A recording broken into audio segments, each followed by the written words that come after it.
Good afternoon and welcome to Lunchtime Series with me, Kevin Britz, proudly powered by leadershipbydesign.co, leading the charge with insights, information, and ultimately effective results. Joining me in today's leadership and coaching segment, we have Dr. Erika Michalski, and she's all the way from the other side of the planet, from Strategically Authentic. Dr. Erika, thank you for joining us. You're welcome. Good morning and hello. Good morning on my end from Northern Yes. Colorado. Are you well? Thank you for joining us. Yeah, absolutely. I'm excited to be here and excited to share a little bit about what I know and what I do and hear your thoughts on some of the same topics. It'll be great. So, and I think that's a good place to start. So why don't you kick off with telling us more about you and a little bit about what you do? Sure. So I work in consulting, which is sort of like throwing the most generic blanket out into the universe at this point. Here we are. I think there used to be everyone's a critic was a comment we said all the time. Right now, I think everyone's a consultant. But I work in performance consulting with entities, small, medium, large, global, looking at optimizing resources, human and fiscal, but primarily how do we get the best return on our investment in our people? And how do we bring out the best in our people by honoring who they are? So Strategically Authentic was born out of the idea that I wanted to help individuals and teams leverage who they are to get where they want to go. And that's really the crux of the work that I do, whether it is giving a keynote on neuroscience or working with a C-suite doing succession planning or looking at developing a workshop for a weekend retreat. The range of how I do that work kind of is all over the map by design. That's fun for me. When you get to design your own career, and I know you have had this opportunity too. Sometimes you say, I think I don't want to do that, but I know someone who does, and I will send it that way. But I think I do want to do this, and that's really exciting. So I'm very fortunate to be in the position that I can pick and choose how I do this work. But it is all rooted in standing with and next to individuals as they figure out, looking forward, how to leverage authenticity for themselves and for their teams to optimize results. So, I mean, as you're speaking through this, what's occurring to me is that we're in 2024 and we're still talking about this conversation, right? Why do you think it's still prevalent and apt to have this conversation in 2024? I mean, I know some people who it would be their like trigger word. They'd be like, I'm so authentic. Like they would say it all the time. When I was around them, they'd be like, Kevin, like for me, it's all about authenticity. And this person turned out to be like the most inauthentic kind of person, right?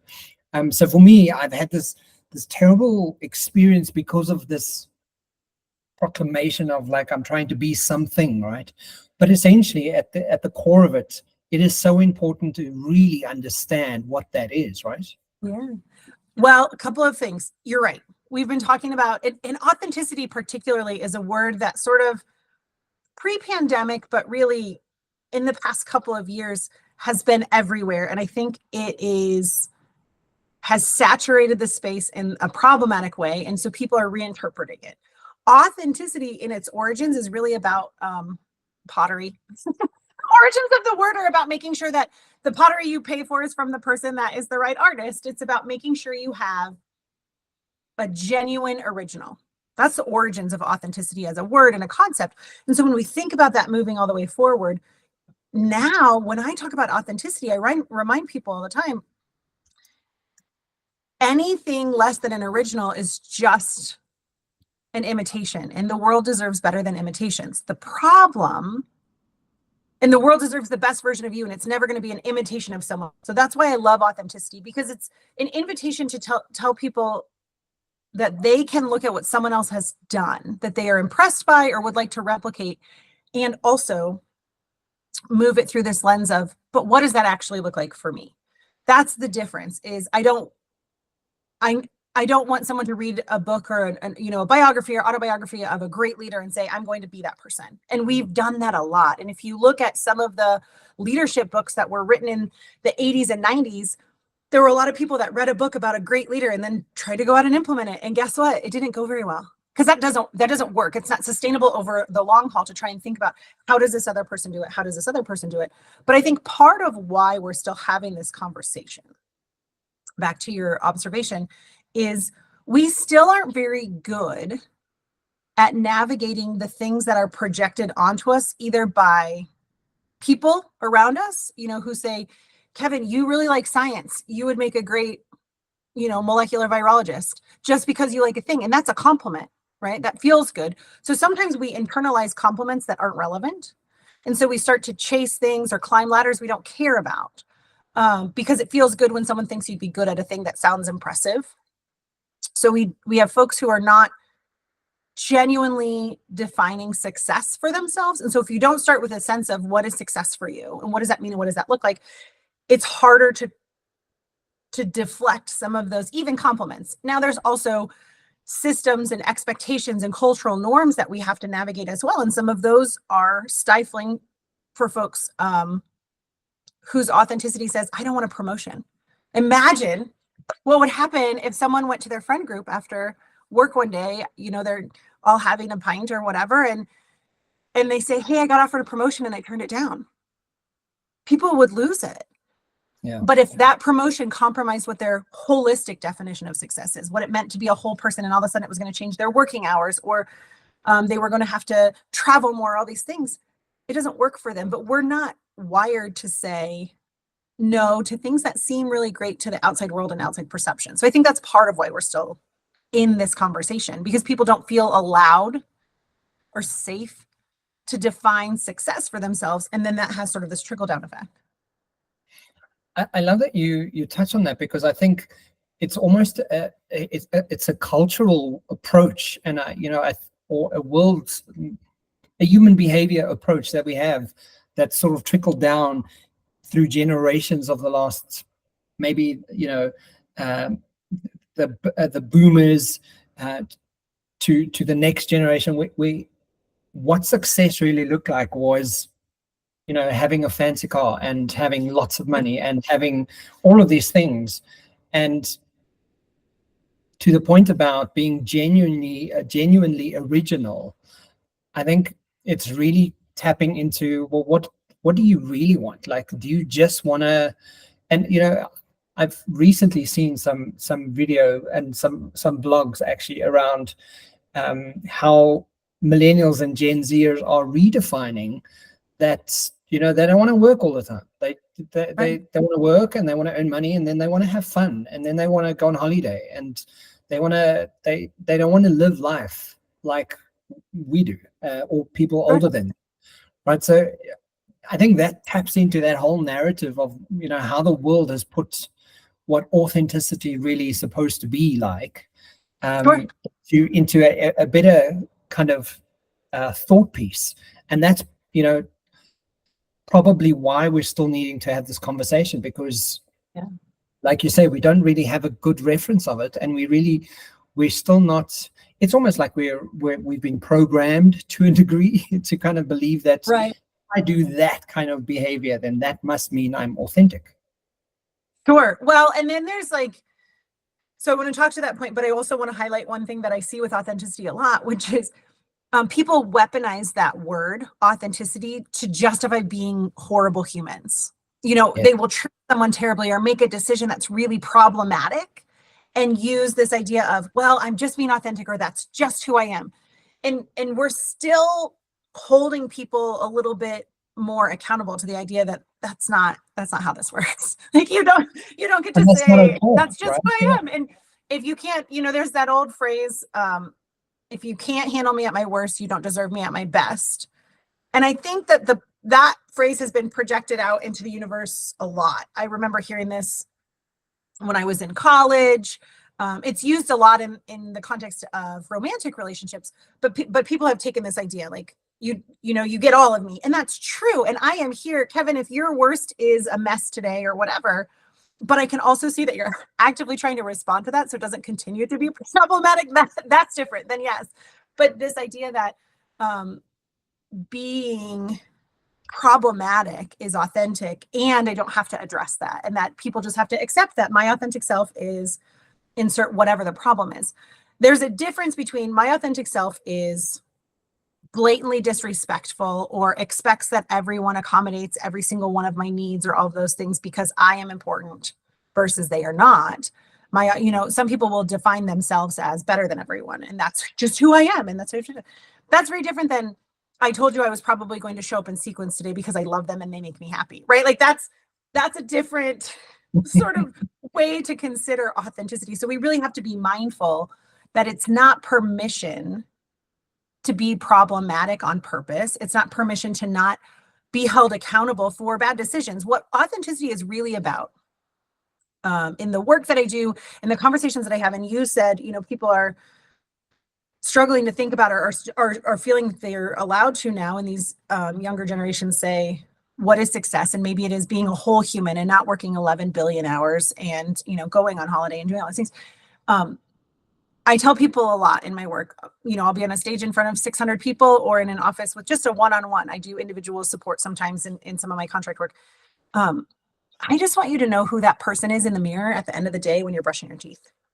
And authenticity, striving for authenticity. And when we think about it through the leadership lens, which is sort of what we're here to have this conversation around as well, at the end of the day, when you've been authentic, even in your mistakes, then that person in the mirror doesn't feel foreign. And we can respond to our mistakes better when we make them as ourselves, instead of trying to be whoever we read about or heard a podcast about or whatever we think we're supposed to be, right? A lot of people are carrying the weight of supposed to. And authenticity is an invitation to really look at that critically and say, is that real? Or is that something that we've internalized because someone said it once and we weren't sure how to let it stay behind us?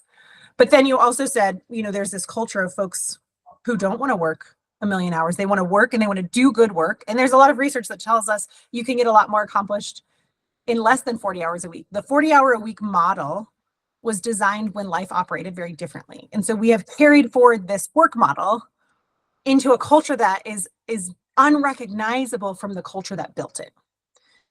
And so we also have made great strides in things like mental health and the impact of having a holistic perspective of your life, that work and life are all contributors to how you live and what your life feels like for you and the people that you are around. But if you look on some of those videos that you were referencing that you've seen, I'm certain the comment section is full of people saying anyone who doesn't want to work a million hours is lazy, because we've decided still to carry forward this mindset that success equals maximum output.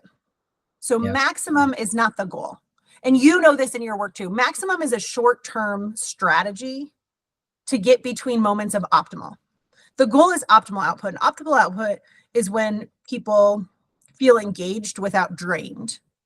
And that's what we don't want for the teams that we lead. We don't want them to feel drained. We don't want them. So when someone quits or gets a new job or goes on leave or whatever it is, we have to maximize because we have to fill that gap for a hot minute. But the intent is really getting back to a state of optimization, because that's how we prevent burnout and eroding a team and having a culture that ultimately leads to lack of psychological safety and some of these other things that we see in teams that are dysfunctional. So authenticity generally allows for a whole person, and a whole person is working in a state of optimization, not maximization, because they want to do other stuff. I love turning my email off on my phone. I live in walking distance of my kids' school. I have 2 elementary schoolers, and I live in walking distance of my kids' school. And on Friday, when I walk down the street to pick up my kids, I hold my little everyone can get to me thing, and I turn my email off on my phone. My work email goes off. If over the course of the weekend I have some downtime, I might check back into it. But I don't want to be available to everyone professionally when I'm trying to be present in my life. That's part of my definition of success. Has it cost me clients? 100%. Absolutely. There are people who want 100% access to me. That is not a right fit for me, and that's okay. Authenticity says I can be honest with a client or honest with myself and make those choices about the quality of holistic life that I want, even if that means in that moment, financially, I'm not getting that client. I've never taken on a client that I regretted because they respected my boundaries. I love that you use that example, because very often we find that because we don't know what clarity, or we haven't had that clarity around what success really does look like for me, and tapping into my authenticity. I always use the example that my brother, if he listens to this, he's going to hate it. But he always used to, when I was younger, he would always say, yeah, you don't want to work hard because you're lazy.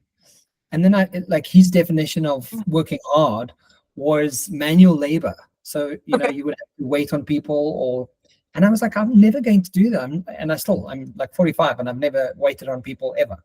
And for me, I got to a point where eventually I unlearned that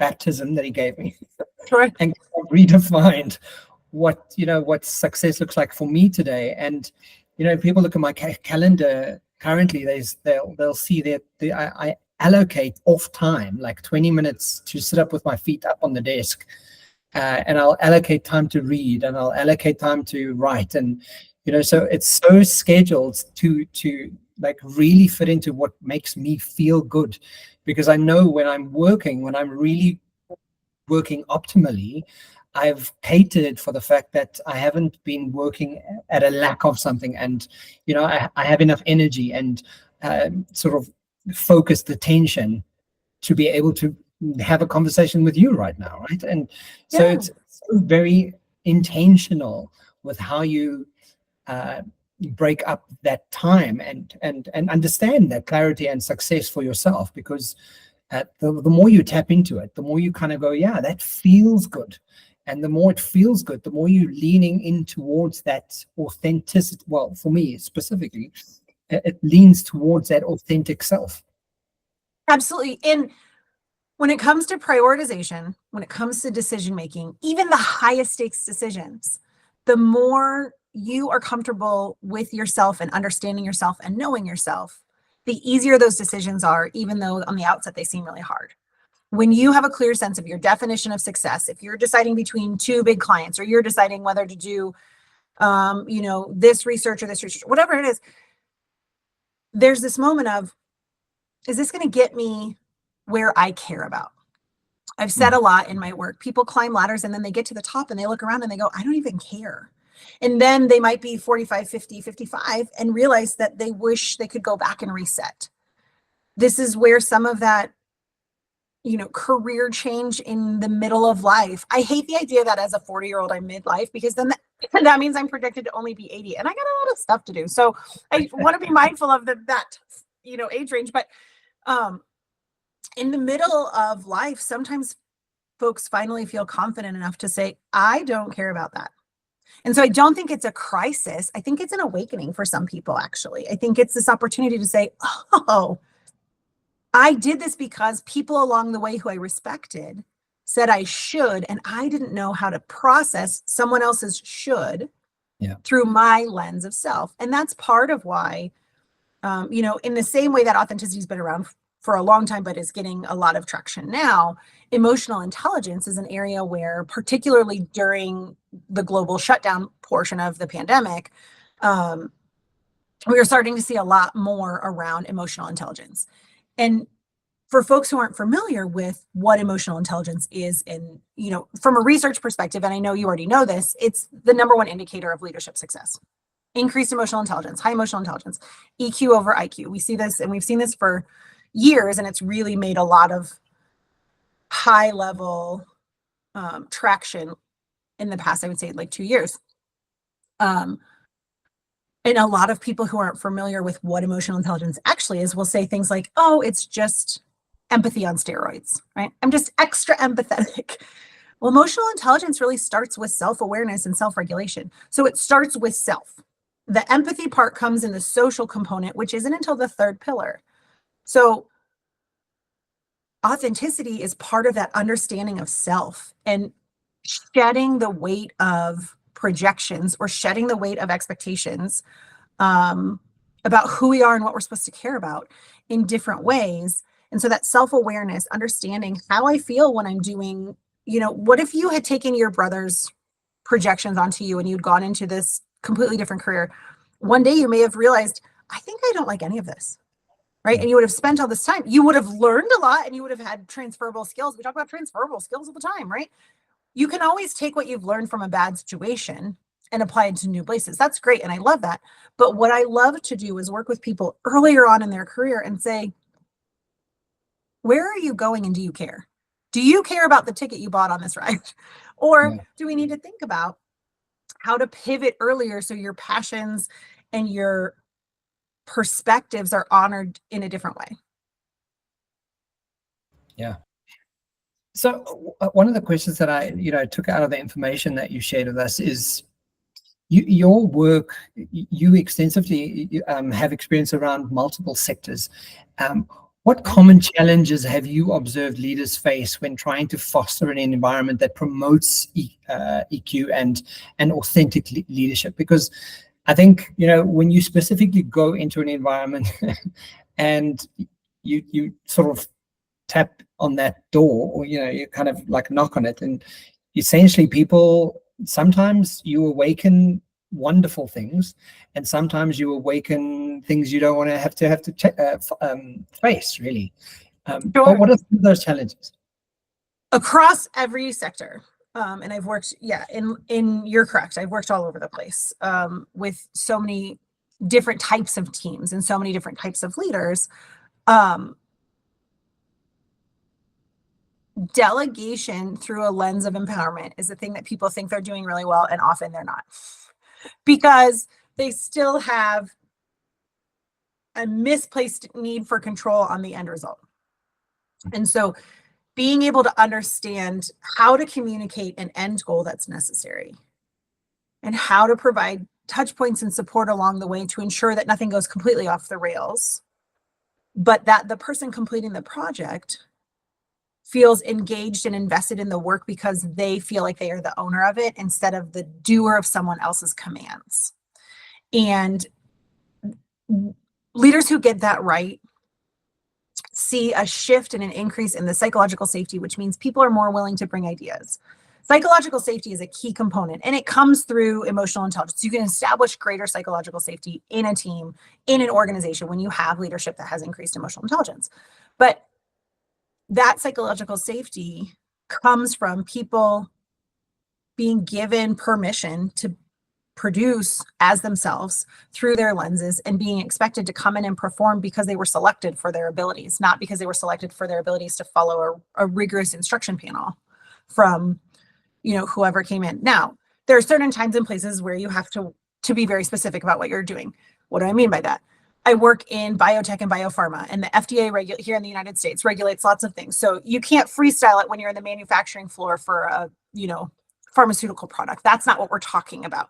But we're talking about people who are invited to contribute to discussions around systemic work and processes and opportunities for collaboration that may not have been perceived by the leader. Leaders who aren't afraid to hear ideas that counter their vision.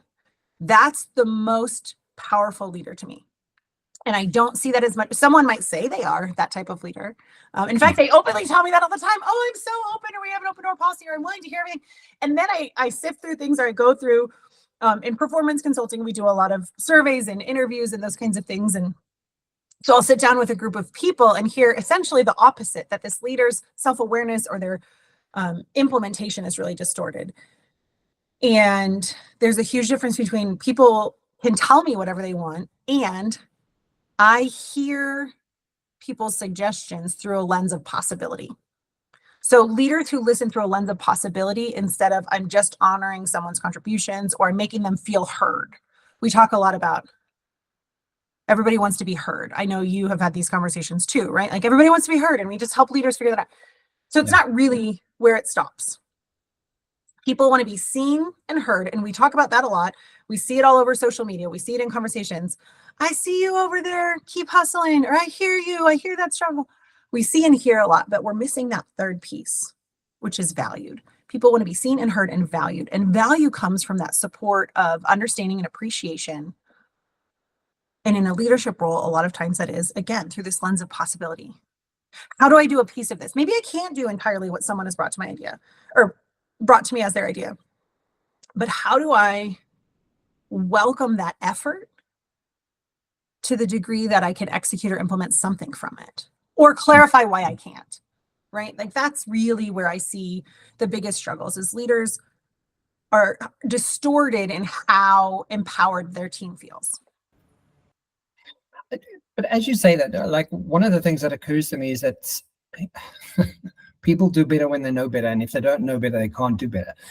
And Sure. sometimes, even as the leader, you don't know better, you know. Right.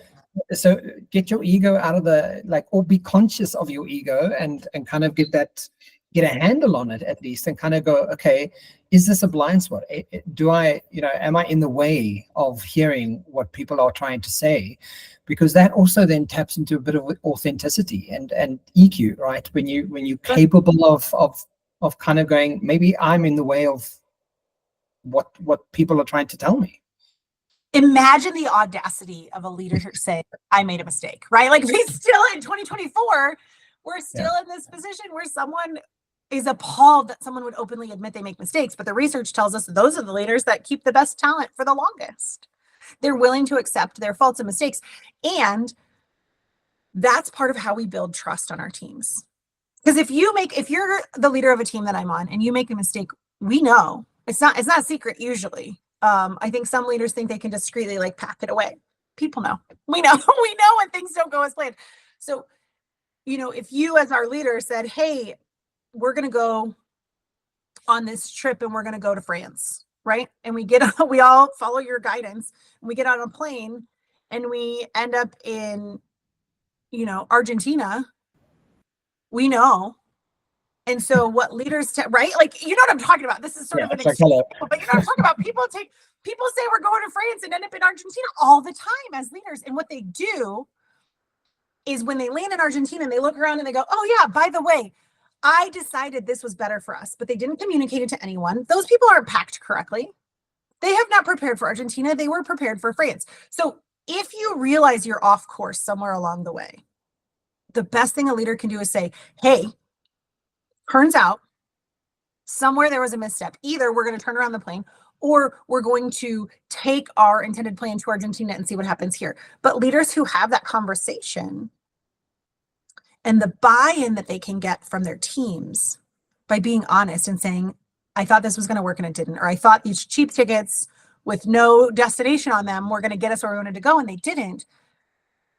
The people who have leaders who are willing to say, this one's on me, will perform higher quality work for longer during states of stress for that leader. We have research that tells us that. People who are honest, people who are owning their problems or their mistakes. Accountability is a key component of trust and psychological safety in an organization. And accountability starts with how the leader holds themselves accountable and invites others to hold each other accountable in meaningful ways that are not problematic. So, I mean, your company is strategically authentic, aims to help individuals and teams leverage their authentic selves. Can you discuss a specific strategy or tool to use to help people discover and harness their authentic selves for personal growth?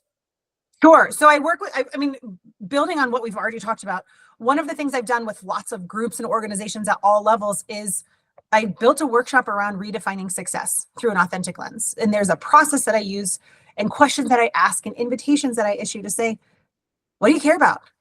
And some people just have never thought about it, right? Success equals, I graduate from this, I graduate from this, I get this internship, I do this, it's a very linear process. And it's really structured. And most people, as they consider professional success, like if they were to draw a professional success, a success timeline, and I don't even cue them with professional, sometimes they have no indication that they have a whole life. It is all professional accomplishment markers. Excuse me. Yep. It's all markers of professionalism. And so then I always say, when are you going to be a human? That looks like a robot timeline. So we work through those kinds of things. But also, I invite folks to consider some of the lessons that we've learned from evolution. I love science. I love human biology. I love neuroscience. These are all areas that I spend time and energy researching and studying and collaborating with experts in those spaces. And one of the most important things we learn from evolution is if it no longer serves you, you don't carry it forward, right? Like we don't have tails anymore. There's a reason. It no longer served us in the environment we were in. with the needs that we have. So when we consider authenticity, something may have been necessary to get to a certain point. And as we continue forward authentically, there may be a piece of us that doesn't move forward. I would say I have lived a pretty authentic life since I can remember, and who I was at 18 and who I am now are very different. But I don't think I was inauthentic at that time at 18. I just think I have grown. And you said, when you know better, you do better. As we learn things, ideally we apply that. Now, I will say I know lots of folks who love to throw that phrase around, but they don't do better. So the work of that phrase isn't the knowing better, isn't the knowing I made a mistake. It's the doing better. Let's be clear to anyone who's listening. If you throw around that phrase, but you don't actually change your behavior, then you're just lying to yourself and no one around you is buying it. But as we grow and we are exposed to new things or challenged in new ways, of course, we're going to experience those changes. So authenticity is wildly changing and staying the same. And that's why understanding your definition of success is sort of the piece that stays the same. And that's one of my favorite workshops, or asking folks, how does this align? This work that you're doing, this project that you're pursuing, how does this align with who you see yourself as? And some people just have never considered that alignment. Because again, going back to the messaging that you got from your brother, other things, they just do the thing they think they're supposed to do. And so a tangible question I ask a lot is, on a day that, on a great day, I won't say on your best day, because most of us don't know when that is, right? And that's okay. I think that's the goal. But on a great day, what happens? And we start to unpack, what do we learn from asking that simple question? On a great day, what happens? Who do you talk to? What was the experience? What were you working on? And then sometimes we say, on a great day, when you're not doing any work, what happens? How do we create a professional life that allows you to have that great day? Because some of my best days have nothing to do with my job. And some of my best days are 100% focused on my job because I'm a whole human. And I would suspect you have the same collection of best days. They live together in your life. But we have to be honest about what is a best day in my personal life and what is a best day in my professional life, or a really great day. And can those coexist? And if they can't, I have to start reconciling that I'm trying to live two very different lives that aren't possible. So I have to prioritize. I love that. I just made some notes. So like redefining what success looks like. If it no longer serves you, don't carry it forward. It's such a beautiful, and I found, and I'm speaking about like personal experience, is once you get how to put something down that no longer serves you, it is so easy to quickly move on with whatever else you're doing or what the next option is. But very often, and I always refer to it, especially in coaching, is carrying or holding on to that story. You like carrying the baggage of the thing that now still no longer serves you, but it's still part of your identification, and you kind of dragging it around your life, and you kind of go, well, it's not working, so just put it down. And the moment you just put it down and it no longer serves, it rearranges your brain. And some people are really nervous to put it down because they think by putting it down, you're saying it wasn't good. So I will use an example from my work life. Say that. So it's you're not good, or it didn't matter. Yeah, it didn't matter. You're not good. I have joked. I don't know if you're familiar with Marie Kondo, who is for a period of time was teaching people how to declutter their homes.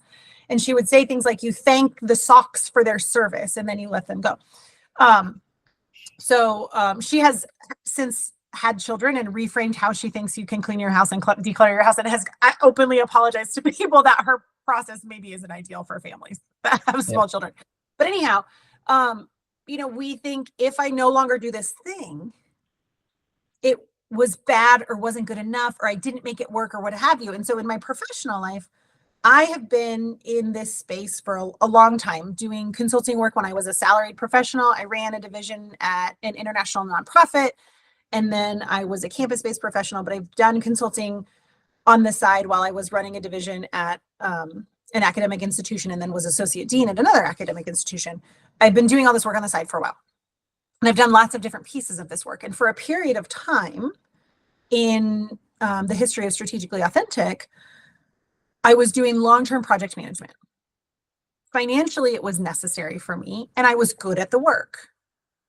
As some of the other work that I like better increased, I was able to say, this long-term project management effort and how I have to operate while I'm doing this no longer serves me and my definition of success as I move forward. So I'm going to let it go. And so I remember the day that I sent my final invoice for my final long-term project management contract. It didn't mean that work wasn't great or meaningful or valuable or a part of my roadmap to success, but it did mean I had gotten to the pit stop where I could let that piece off and continue forward and make space for new things. And that's part of it, is we have to let go of some things to make space for new things, because again, going back to this, when you know better, you do better. Also, when you find passion, you pursue passion. It's the same. So you want to have room and energy to do that. And so it doesn't say anything negative about what we're releasing. What it says is we are positively aware of the value moving forward of the time we're liberating by releasing that thing. Yeah. So, Dr. Erika, so in your notes you sent me around tips and techniques, and it didn't make sense to me whatsoever. So I'm just going to ask. Oh, no. So some key concepts from evolution around math, sure, music, maintenance. So do you want to unpack that a bit for us? Because I think that would be really, really interesting. Sure. Is that really your way of saying, I don't know what this means, I hope you can pull this off? Yes, it's exactly that. Okay, fair. That's fair. So when I talk about human evolution, one of the skills that I have and one of the reasons that I've been successful in the work that I do is I take concepts that seem unrelated to whatever's happening and pull them in a way that is accessible. So evolution is a great example. You can get, doctoral degrees in evolution. So it's this big concept to study, but I take the pieces and I streamline it. So for leaders, when and even folks who aren't necessarily in a leadership role, but are looking for growth, right? Evolution is a great example. And I prefer to use evolution over change. And I'll get to that in a minute. But when we look at evolution, we have a couple of key lessons we learn from evolution. First is the math piece. So that we add and subtract as needed based on what we're responding to. Because evolution as a concept, even though it's huge, to simplify it, it's an entity's response to a stimuli. Stimuli is anything, internal, external. My life is full of stimuli all the time. And so my response to that stimuli is how I evolve as a person. And I want to do that authentically, meaning when a stimuli comes at me, I want to do the version that feels genuine and true to me, even though you might be faced with the same stimuli, the same challenge for response, and do something completely different, right? Like that's part of it. So math is the idea that across evolution, we now have thumbs, great, right? We added those because they were necessary as we continued to respond to new stimuli. How our eyes operated changed when we shifted the food that we were hunting and gathering, right? We needed to see colors differently because we were looking for berries and certain things. So we added these skills or these traits, thumbs, appendages, super great, right? Yeah. And the other side of math is the subtraction. So we all used to live underwater. So we had gills. Those were necessary at the time. When we moved to land, guess what we got rid of? The gills. They no longer served us. So it's this invitation to bring in what you need and release what you don't need anymore. So that's that first piece, the math piece from evolution, is we add and subtract. And across your career, you're going to do the same thing. Yeah. We don't keep up certain credentials when we don't do work anymore, or we don't continue to sharpen a skill when it's no longer part of the work that we're doing. It served us at a time, but as we've moved through our career path, which no one's is linear, don't be fooled. Nobody has a straight shot to anything. They may think they do, but they don't. So that math piece is about adding new things and subtracting things that no longer serve us, right? Then the middle piece is music. And I always think about is when you're listening to music, some people will adjust the bass or the treble, or they'll move it to the front or the back, the fade or the volume in general. So we take what we have and we make tweaks and adjustments, right? So what that looks like from an evolutionary perspective is our larynx, is a great example. So we're verbal because of our larynx and where it has moved into our throat. Okay. The primates at the zoo have the same equipment, but it sits in a different location. That's why they can't talk and we can. So something that existed was adjusted to help us better. So as a leader, when we get into a new role, we say, okay, when I was working with this team, this was working. And we look at the circumstances and we say, all right, I need to make an adjustment. And the music piece, the adjustment piece, I come to a lot when people talk about best practices. Because one of the most dangerous things leaders can do is blindly apply best practices. Best practices were developed under a different circumstance. Best practices are a data point in decision making, but not the data point. So we have to take what makes sense and then how do we adjust it, manipulate it to make sense for our circumstances, right? If a best practice was built on $1 billion budget and you don't have $1 billion budget, that practice is going to look different. And we're foolish to think it's not. So that's where that music piece comes from. We adjust things along the way. And when we make adjustments in music, when you increase the bass, for example, it distorts other pieces. So we have to be aware of those distortions. So our larynx, going back to that, it sits in a different place. So we can be verbal, which is a win. I would agree, or I would assume you agree. It's great that we can have this conversation today. It also means we don't breathe correctly and we snore more than the primates. So we have to be mindful that the win may create some other things, and we have to look at the weight of the losses or the adjustments that we have to respond to, the distortions that might happen by making the change. Fair? Yeah. How am I doing so far? You following along? Yeah, We're good? yeah, I'm not absolutely. letting you down. I'm not letting you down with my notes. Okay. No, I'm like the math it makes so much sense to add and subtract music adjustments, and to take them all into consideration, because that's how, from a simple construct, you kind of understand where you can add stuff, where you can subtract stuff, and how to adjust. Because I think we sometimes, like you say, best practice. Some people like blindly follow what best practice looks like. Sure. And they don't look at the maths, or they don't look at the music of best practice, and they're kind of going, well, this is what we're supposed to do, and you're going, but that's not the set of rules. That's not exactly what we need to be doing here. Like, right. Take in consideration the data and the people and the circumstance and all these factors that are influencing what the best practice could be doing right now.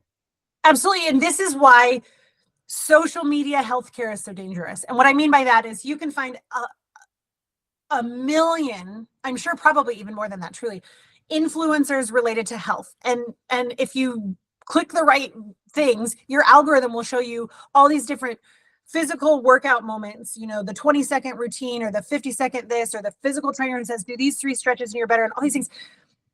It's really dangerous to apply this generic information without thinking math and music. What do I adjust? What do I get rid of because I have, compromised joints from this other thing, or I can't, if I just blindly applied all the things that the internet tried to tell me I should do with my body, I'm pretty sure I would end up in a full body cast. It's not something we can just do. So we have to be mindful about that adjustment.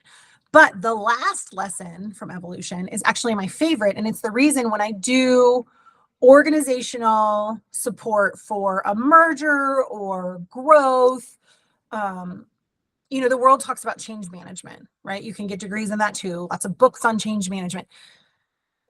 Change terrifies us, whether we want to admit it or not. Here's why. From a neuroscience perspective, change is a trigger for uncertainty. And from an evolutionary perspective, uncertainty triggered fear, because we used to get chased by things that wanted to eat us. And so fear was a really important component of survival, because uncertainty, the unknown, we would want to run away from it so that we didn't get eaten and then figure it out later. So if we talk about change management, things are going to change. If we lead a meeting about change with a team, it terrifies people subconsciously. Sometimes they're aware of it. Sometimes they're really not. But we know, like if I were to say, hey, Kevin, I'll be right back. I'm going to go change clothes. In your head, you've decided everything about me will be different when I come back, whether you realize that or not. That's what's happening, because even though we've evolved to this really cool place where we have thumbs and no tails, our brain still is afraid of uncertainty and the unknown. So when we talk about evolution, we get to the third M. I just used M's because it worked well, which is maintenance. So at a cellular level, right now in your body in 2024, there are things about you that are identical to the original single cell being. So what evolution teaches us that change management sometimes impedes people from realizing is that you can keep the things that make sense. As we evolve, as we grow, as we increase, someone might be listening to this now going, I don't know that I've ever been authentic, but I'm going to work towards that. That doesn't mean you reinvent yourself. Yeah. Right. Going back to, we keep the things that still serve us. And so evolution gives us permission to maintain the things that continue to make sense. So there are things about you that make sense. There are things that you still do that you did 15 years ago in your career because they continue to make sense. And as long as we're intentional about the reflection and intentional about saying, is this still working? Then maintaining things isn't bad. Maintaining things during seasons of growth gets a bad rap because there's these assumptions that everything has to be different because we grow, or everything has to be different because there's a merger. Everything, maintenance is really important, and it's how we empower people to think critically about what has made them great to this point, what has made the team great to this point. What are the wins that continue to serve us? What are the energies we want to carry forward? That's really, really important. Those aren't things we add or subtract. Those aren't things we adjust. Those are things that stay as they are because that makes the most sense and serves the need that we're facing at that time. And so I love that message. It's really a gift from evolution that you get to keep the good stuff if it continues to serve you. Yeah, I love it too. I love this conversation, and everyone listening, I bet you didn't realize or anticipate that we're going to be talking about this kind of stuff. So, I mean, Dr. Erika, tell us on a closing thought of today's conversation, what do you want people to know, and what do you want them to take away from today's conversation? I want them to spend intentional energy working towards this idea that who they see in the mirror at the end of the day when they brush their teeth is a person they recognize. Recognition first. Then over time, we work towards that we're proud of that person. And I know I just was with a religious organization where pride is a bad word, but there's a ton of research on the value of pride. So I want you to be proud of that person. I want you to be proud of that person and recognize them in their mistakes. That's where authenticity lives, in the mirror at the end of the day when you're brushing your teeth. I am not sponsored by the dental associations of the world, but I feel like I talk about brushing my teeth a lot because sometimes it's the only 2 minutes I have where somebody doesn't need anything from me. My kids are still small. So the goal is not to be as close to someone else's successes as you can. The goal is to honor and own that authentic definition of success. And with most people, when I work with them, when we look at the dictionary definition of success and all these things, most people want more than financial stability and notoriety, which is kind of what all the definitions look like. And when we unpack that invitation to define success, the most common theme I hear is the type of impact someone wants to have. And so if you're sitting here going, okay, I love this idea of redefining success, where do I start? I'm going to ask you to reflect on what type of impact you want to have. What do you want people to say about how you show up to the world around you, your work, your community, your family, if you choose to have one, when you're not in the room? What's the type of impact you want to have and be known for? And that's how we build a roadmap towards your authentic definition of success. And then from there, we can go in so many different directions to support how you get there without losing yourself and deflecting some of the things that are projected onto you that might seem like they don't align, because alignment is really the key component of being an authentic human and living an authentic life. And that's, again, where at the end of the day, that person in the mirror, even in their messiest mistakes, is recognizable. Dr. Erika Michalski, from Strategically Authentic, if we want to try and get hold of you, where do we go? What's the best way for us to get hold of you? Sure. You can come to my website. I love authenticity, and I'm intentional about it. Strategically Authentic, that's where the name comes from. But I know no one's going to type all that out. So the website is strat, STRATAUTH.com, because I'm the queen of efficiency also. So www.stratauth.com. You can come find me there. Social media, I'm active on Instagram under the handle Consultant Barbie. We can talk about Barbie some other day. I was looking at Barbie for examples before it was cool, before there was a movie. And you can see even in my office, I have a few iconic historic Barbies as well. And then I'm on LinkedIn. I'm active there in that space as well. So if you love one of those spaces, choose the authentic space you prefer to connect in, and then come find me and we can go from there. Fantastic. Guys, and everything that Dr. Erika is speaking about, we will put the links in the description boxes below. Thank you so much for today's conversation, and please come back for more, because I think we would really love to have more of your brain out on the show. Anytime. I think we should talk about Barbie. It's a good topic. I think so. Thanks so much, and have a wonderful day, and chat to you soon. Thank you.